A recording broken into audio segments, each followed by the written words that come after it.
Hi, I'm Jordan, and this is Whiskey for the People. In my last video, I shared with you my favorite bottle under $50, this Bulleit Barrel Strength. And in this video, I want to share with you how I came to that conclusion. What I did was I took 5 of my favorite bottles under $50, and I just did a blind with them. And today, I want to do that blind over again and see if we get the same result. Because palates can change by the day, by the minute, by the hour, whatever, all the time, depending on what you're eating, how hydrated you are, the weather, yada, yada, yada. All this stupid, complex stuff, right? And so, is your favorite really your favorite, or is it just your favorite that day? You know, how consistent is your palate and your preference for that matter? And it's okay for those things to fluctuate. That's a good thing. It's fun to explore everything and to be open to new things, like other things better than you remember. You know, that type of thing in general is going to fluctuate. But what I want to do is put my palate to the test, and if nothing else, see if I can identify the whiskeys that I think I know so well. Some of these are fresher bottles than others. Some of these are from 2 or 3 years ago or more in terms of when they were bottled, and some of these, you know, have obviously varying fill levels here. So this isn't the most scientific, perfect standard. And some of these bottles, they're down at the end. I think this bottle drank quite consistently, but some of them, you know, change over time. So by no means is this a perfect experiment here, but I think it should give you a good idea. And me being familiar with these particular whiskeys and these particular bottles, you know, I'm the control. So I think it'll still be helpful in terms of what we're trying to achieve here. But without further ado, let's go ahead and get into these, because I've got 5 whiskeys and little sips. Little sips are going to be key on this. So this first glass, I get a little bit of ethanol, but a good amount of sweetness coming through. Yeah, so this definitely has some fruitier things going on to it. A little bit of floral stuff. But the ethanol is maybe a little bit stronger than I'd like. Let's give this one a taste.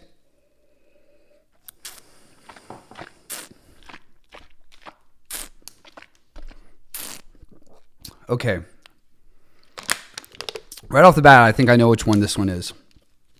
And speaking to that, what I've done here is I labeled all these on the bottom to where I cannot see it through the glass. I mixed them up about 3 or 4 times before pouring them. I poured them and then looked at the key to describe what it was that I was pouring, and then mixed them up again. And then when I placed them, I mixed them up probably 10 more times. So I don't even really know what the key was. I don't know what I've poured where. And the colors of these, especially on the small portions that I poured here, are really nondescript. The colors are pretty uniform, even though some of them vary quite a bit. So this is about as blind as it can get for a one-man show here. But I can promise you, I have no idea what these whiskeys are sitting down to this before I've tasted them. But that being said, I think I know which one this one is. So this is very nice on the palate. It's very sweet.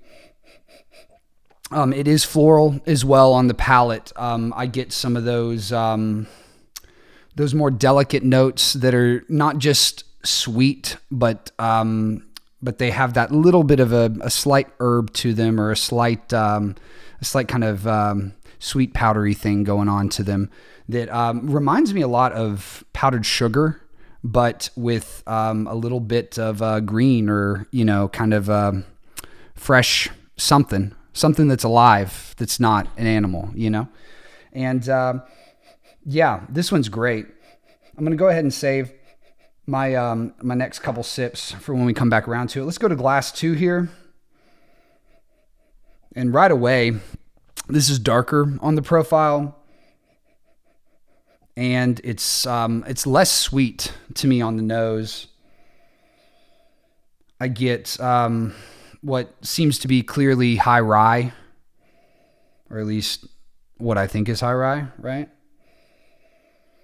And yeah, there's not a ton of ethanol in this. And in behind it, there is some kind of sweet, more milly thing going on, kind of a cornmeal thing. But it's not It's not that very light, delicate, bright, almost fruitiness too that was on the first glass. Let's go ahead and give this one a taste.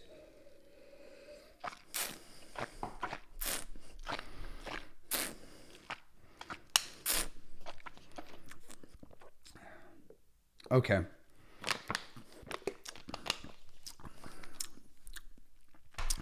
So I have an idea. I have a guess in my head on what this one is as well.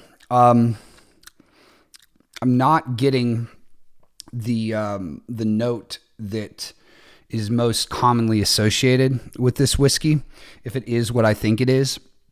And I'm trying to work on not tapping the table for emphasis because I've noticed it shakes the camera from where the tripod sits on the table. But you know, old habits die hard, right?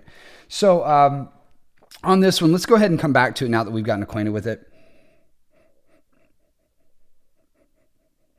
Yeah, on the palate, the first thing that stands out to me is that kind of higher rye thing going on, and the presence of oak. It's definitely a little more oak influenced than the first glass, and it's, to my palate, a little more aged. It does seem like it's some authentic time in that barrel that's present on this second glass. Let's go to the third one here.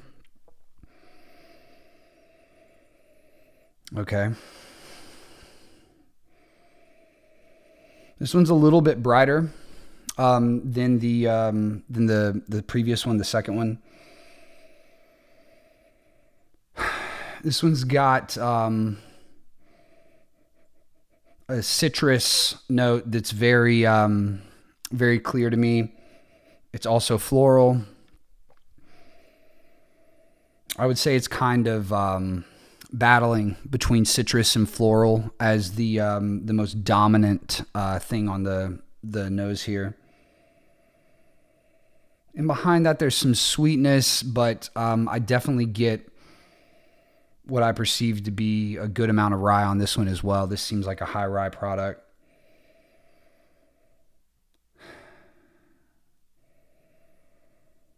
And I think I have a guess on this one as well, just on the nose, but let's give it a taste here.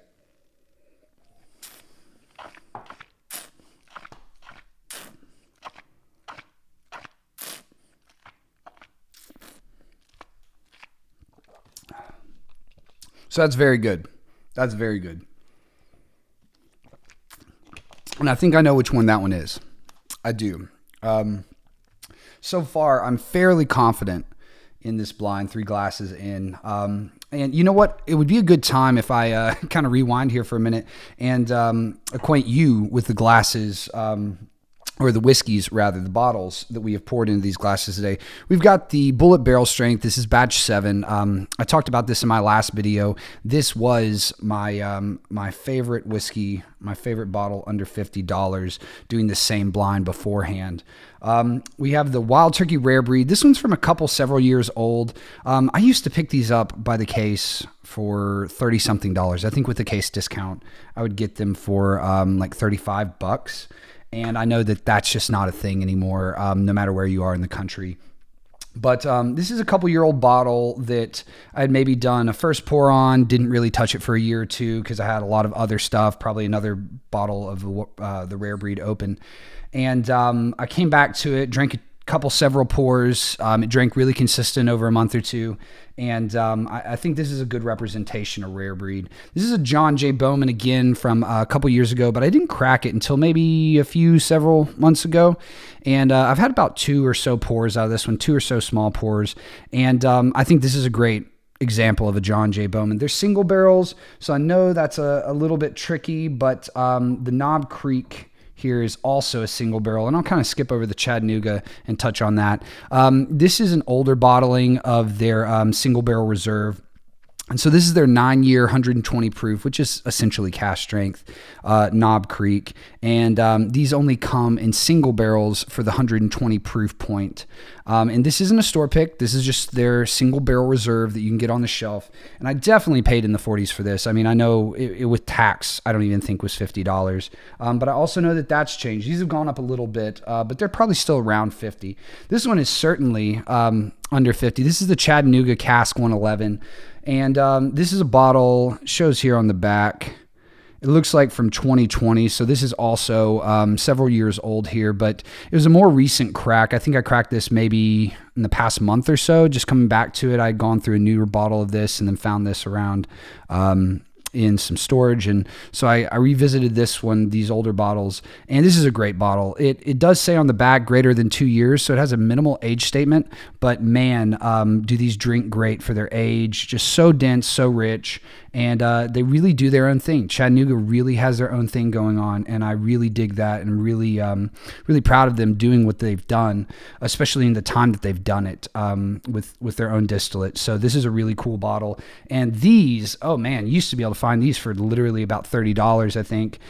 They've crept up a little bit, but I think they're still in the 30s. I definitely have not seen one in store at 40 or above that I can recall, but granted, I've probably not been looking for them because I have a good one or two on hand. But that's the overview. That's what we're blinding today. And again, I don't know where these are in this, but I think my palate does. So let's get back to the blind. Let's go to glass 4 here. Get a little sip of water. Cleanse the palate, and get through this first round of these. Okay, again, so right away on the nose, I feel like I know this whiskey. And this also is presenting a little more citrus, if I'm right about this, than I usually get on it. I'm sure it drank roughly the same in the last time I did this blind, but I normally, when drinking on its own, don't really totally hone in on the citrus as being just so prominent in this. But yeah, this definitely has some of a mill thing going on as well, kind of a milled sweetness like cornmeal. You know, it's a little bit darker, a little bit grittier, a little punchier. The sweetness on it is not like corn syrup or just sugary. It's got this kind of grittiness to it, if that makes any sense. And I kind of equate that sometimes to, that powdered sugar with like a little bit of a floral thing going on. It just has something that, even on the nose, that kind of reminds me of something gritty. And that may just be those milly notes that I'm getting that are more grainy than they are just paired with it. But it definitely comes off as grainy. I get rye bread.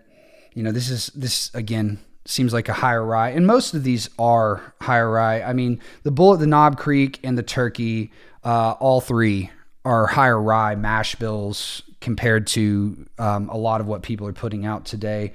And on the Chattanooga, I'm not sure, but I think they're relatively lower rye. And I know the John J. Bowman is a little bit lower rye. They consider that, I think, the number 2 mash bill from Buffalo Trace.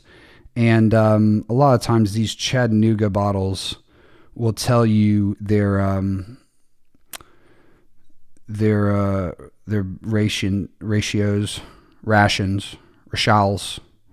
their pennies on their mash bill here, but this is not showing that. But nonetheless, yeah, the majority of these are definitely considered higher rye. And then this John J. Bowman, if it is in fact, and I do believe, I'm quite certain it's Buffalo Trace mash bill number 2. That's considered their higher rye, but it's still relatively low rye, right? So let's taste this.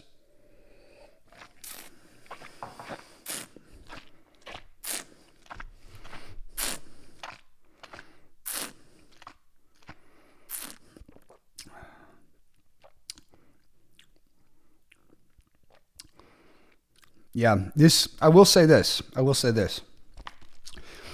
Glass 4, which whatever number it actually is, I don't know, and glass 2 are very similar. Very similar. And I think that's probably coming down to fairly similar mash bills, fairly similar aging, and a relatively close proof point as well. And I would say these profiles, if this is giving you any hints, I would say the profiles of 2 and 4 to me definitely remind me of Lawrenceburg. So I think, and by Lawrenceburg, I mean Lawrenceburg, Kentucky, not Lawrenceburg, Indiana. And so let's go to glass 5 here, and I'll make some guesses when we go back through this on each one of these. So on the nose with this, not getting a ton. It's darker. That's about the only thing I can kind of tell you off the nose. It's got a teensy bit of ethanol going on to it.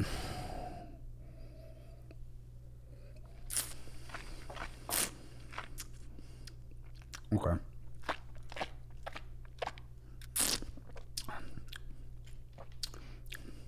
And by process of elimination, I knew what that would make that glass in my mind.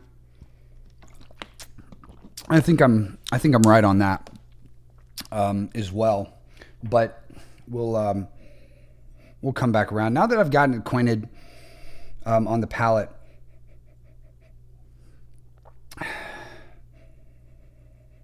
I will say that this smells a little bit younger, at least compared to the other 4.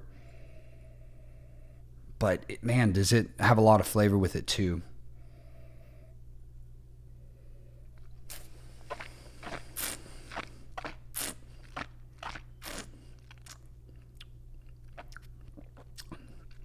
One tiny last sip before we start over again here. And it looks like I'm about to run out of video, so I'm going to cut this and then come right back. Okay, I'm back. So first time around, I think I have a good idea what these whiskeys are, and I may be humbled, but let's give this another go. Let's go over these one last time, and let's make a few guesses here. So this first glass, I remember what I said was that this was a little bit lighter, more floral, fruity, kind of a brighter profile, and wow, is it, I mean, this is bright as bright can be. Wow. I mean, this is probably one of the most floral whiskeys I can recall having in a long while, at least the way it's coming off right now. Wow. It's just floral, but it's almost candy sweet as well. There's that kind of fruity, maybe orange, some berries. Definitely both of those, orange and berries. I get strawberry. I get some maybe some blueberries, some blackberry kind of thing going on. Just very juicy.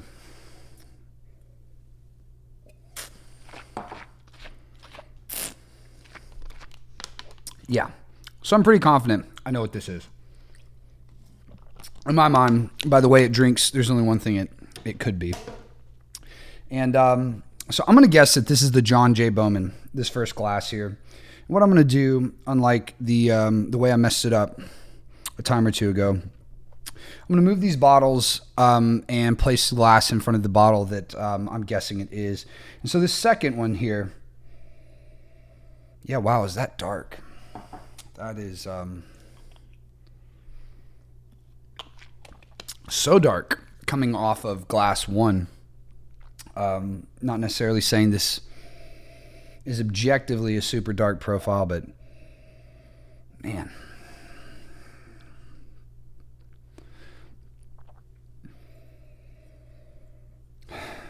So this in glass 5, I I've gotten a little bit more similar in that that darker profile and just a slight bit of ethanol. So I may have come in this a little bit too cocky here, which is strange because this and Glass 4, I think, were what was so comparable to me and remind me of Lawrenceburg earlier. Let's give this another taste.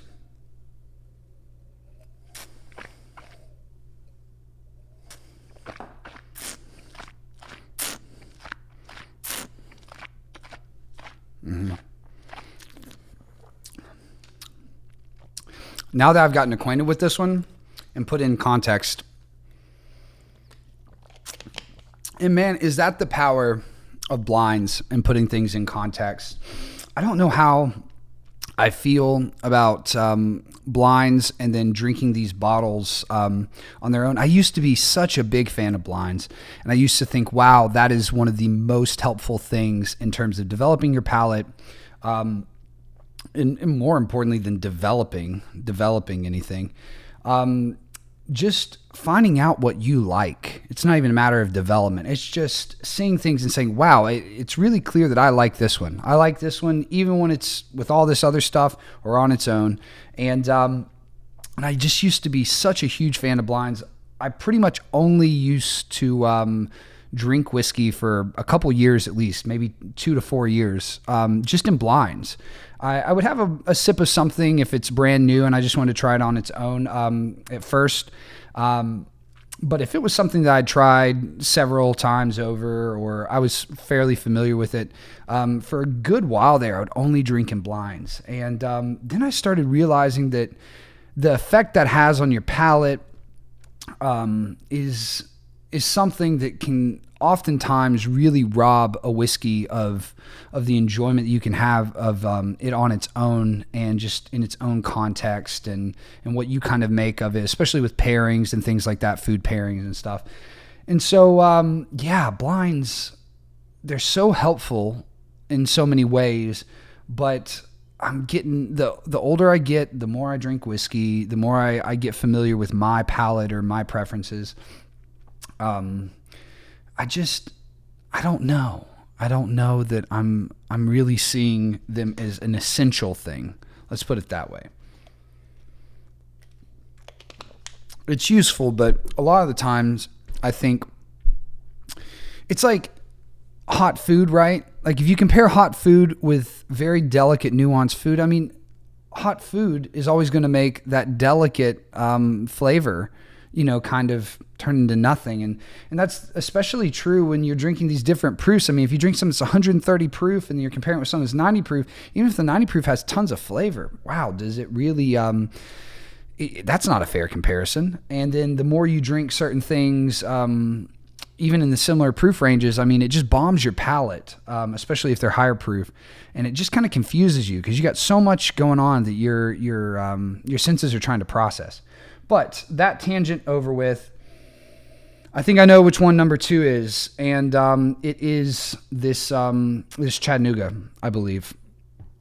I get chocolate on this now, and this is the only whiskey. This is the only whiskey that I could possibly get a strong chocolate note on, and it's almost always present in all of Chattanooga stuff, and I love it. And it is a testament to their quality that I thought that it was anything from Lawrenceburg.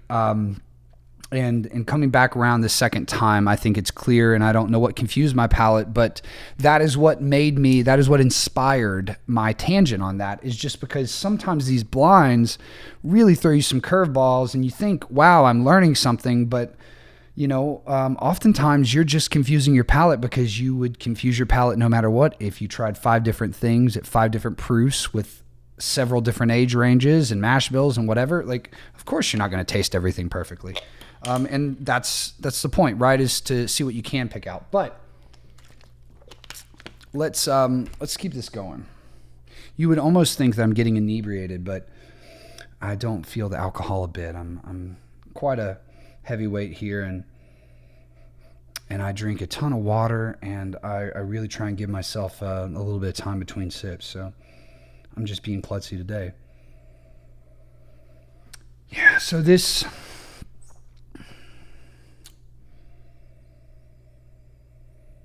This number 2 thing complicates stuff, right? On the nose, I have an idea. Let's go to the palate and see if that gives me any clarity here.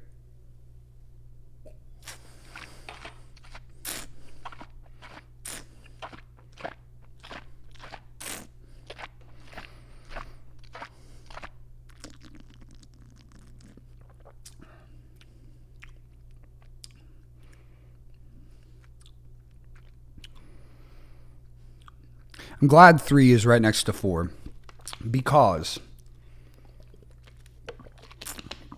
that is where, in my mind right now, some confusion lies. I feel like the finish should be telling on that more so than anything. This is hard because they're both really good. There's not a bad whiskey in this bunch. That's why these are my 5 favorite under 50, right? Man.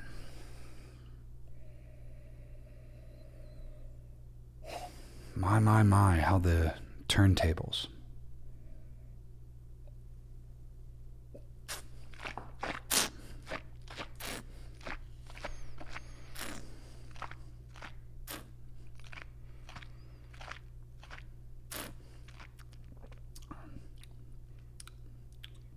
Okay. I do think I know what's what on this. Yeah. I was a little bit worried there. But who knows? I may look like a fool after this.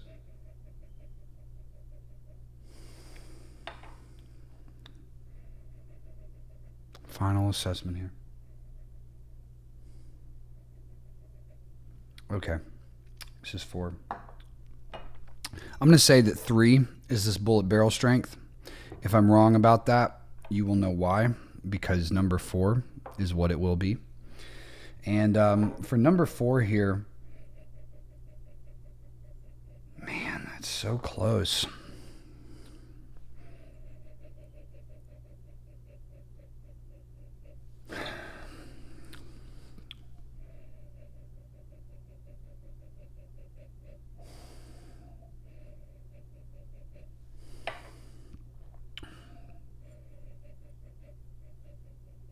They're both good. They're both so good. Now I'm just wasting your time, right? Sniffing glasses. Let me cleanse my palate here. Bear with me. Okay.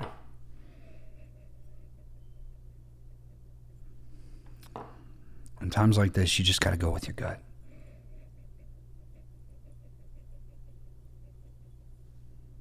And I'm switching up. I'm saying Glass 3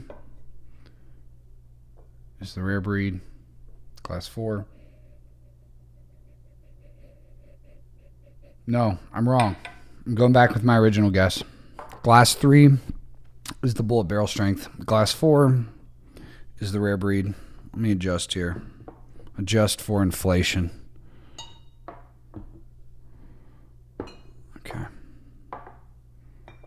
Now we're getting some of these in frame, right?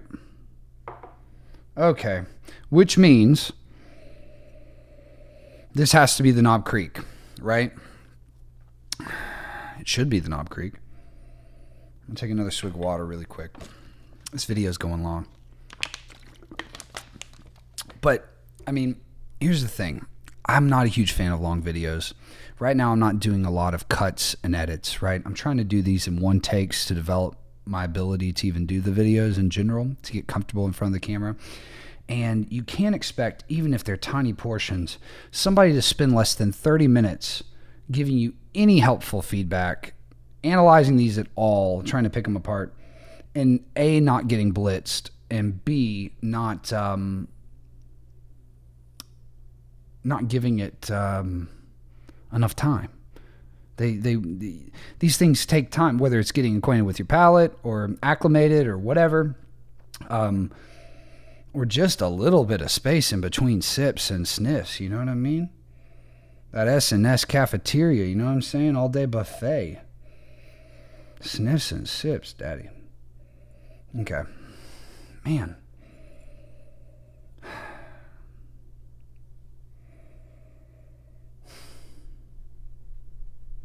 I may get really humbled on this. I may not know what I'm doing here at all. It's going to be right in front of you. But I think this is right.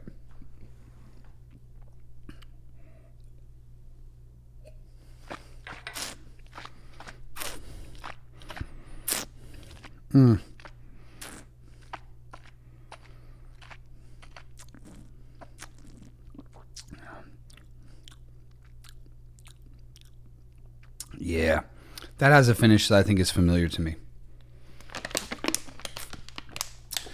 That has a finish that reminds me of a gentleman by the name of James Beam. You might know him. Big Jimmy. I think that's the Knob Creek. And I'm just dreading the key for this, the reveal here. Let me have a few swigs of water.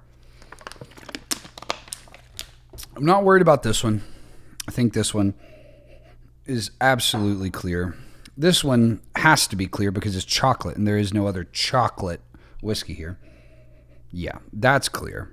Not worried about that. See, and even taking the time to let these dry a little bit and just have just the smallest little amount in there. So useful. It's so useful. So many things come out, especially after your palate's had a chance to kind of acclimate to these. I don't know. The 3-4 dilemma is real.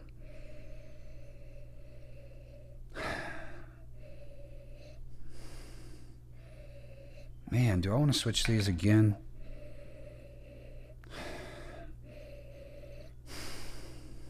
Smell my skin here. Bring you back in.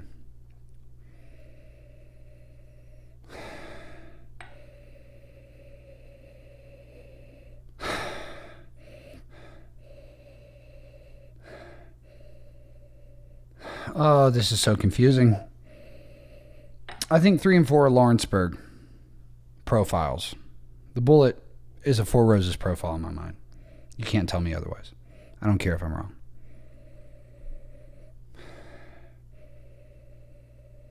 It's just one is a little bit more oak and dusty, and the other one's just a little bit sweeter. But they're very similar.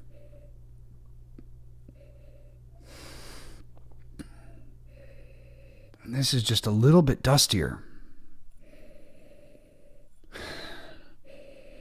And I would normally associate the turkey with being a teensy bit sweeter.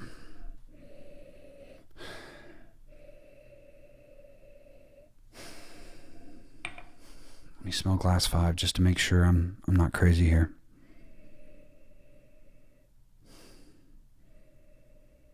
I could be crazy. 3, 4, and 5 is really a gamble. I'm going to go with my gut. That's what got me this far, right? Okay, time to bust out the key here. All right, so we've got the key. Let's go in chronological order here, numerical order. This is glass 3, which is John J. Bowman. I think this was a dead giveaway. This is unmistakable. It honestly smells like one of those fun dips that you would get after playing a sport and go into the concession stand and rip open, like dip the stick in. You know, it's just sugar with a little bit of like fruit flavoring. This smells exactly like that. It's, I mean, uncanny. Nerds rope. You know, this is fruity, sugary, sweet. This is a great bottle. I love this bottle. This is so easy to drink. You could absolutely sit down at a table with friends and go through one of these in a night, just no problem. I don't know why I keep on looking at the viewfinder instead of you, but yes, this is a great whiskey. This has to be the Chattanooga, right? 5, Chat Cast. Thank goodness. If I got this wrong, listen, I wouldn't listen to me. I just stopped making videos so you guys could get on with your lives. The moment of truth, whether I'm full of it or not, whether this is actually my favorite whiskey under 50, because I believe this is my favorite glass out of these 5. It is number 4, the Bulleit Barrel Strength. Okay, we're in business, y'all. I can keep going. Man, that had me sweating there for a second. I felt like this, I need to undo a button. goodness gracious.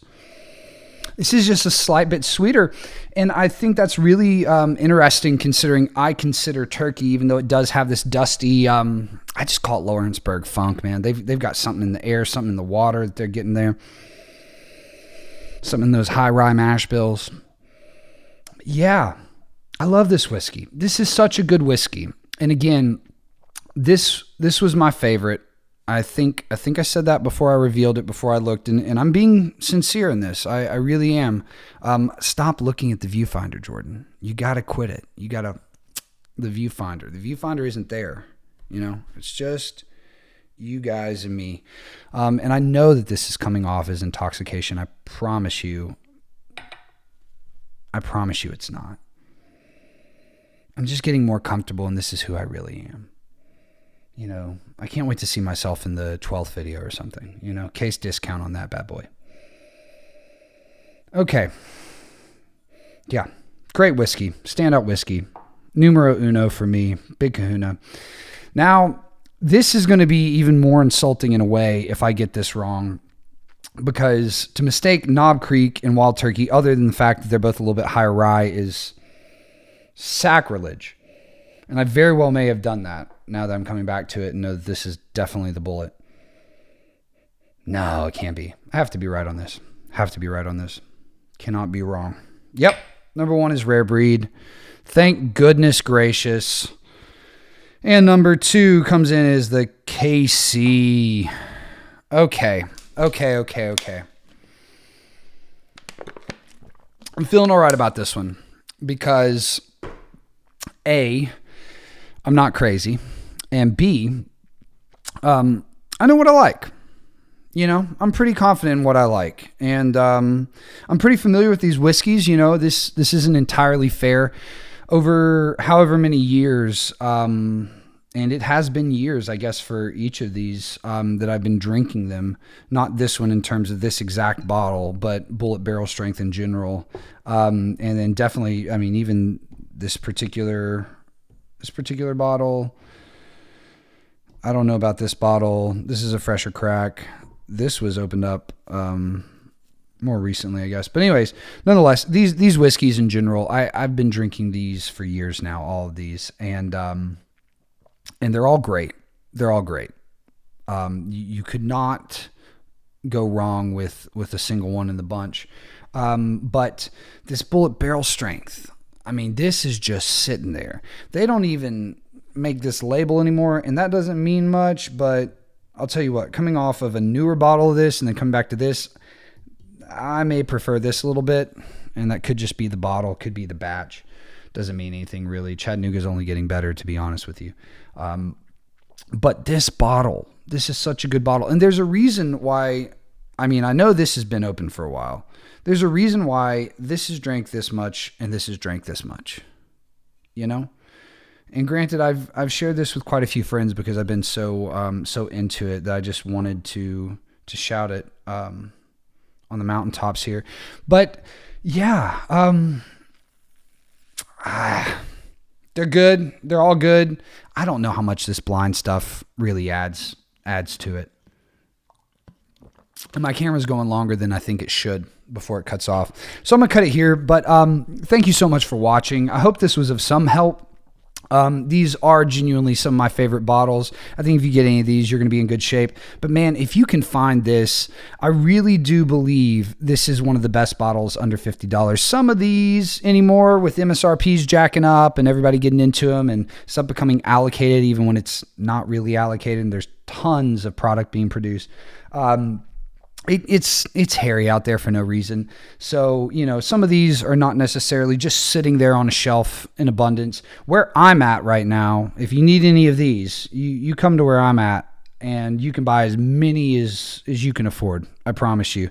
And I think it's just one of the best whiskeys out there right now for the price. And really, other than just upper echelon, this is about as good in the mid-range as I think it gets. This is a killer bottle, and I usually like a little bit of age, and I think this has just enough, but you can tell it's not terribly aged. It doesn't have a ton of age on it. It's definitely not over 8 years on average, I don't think.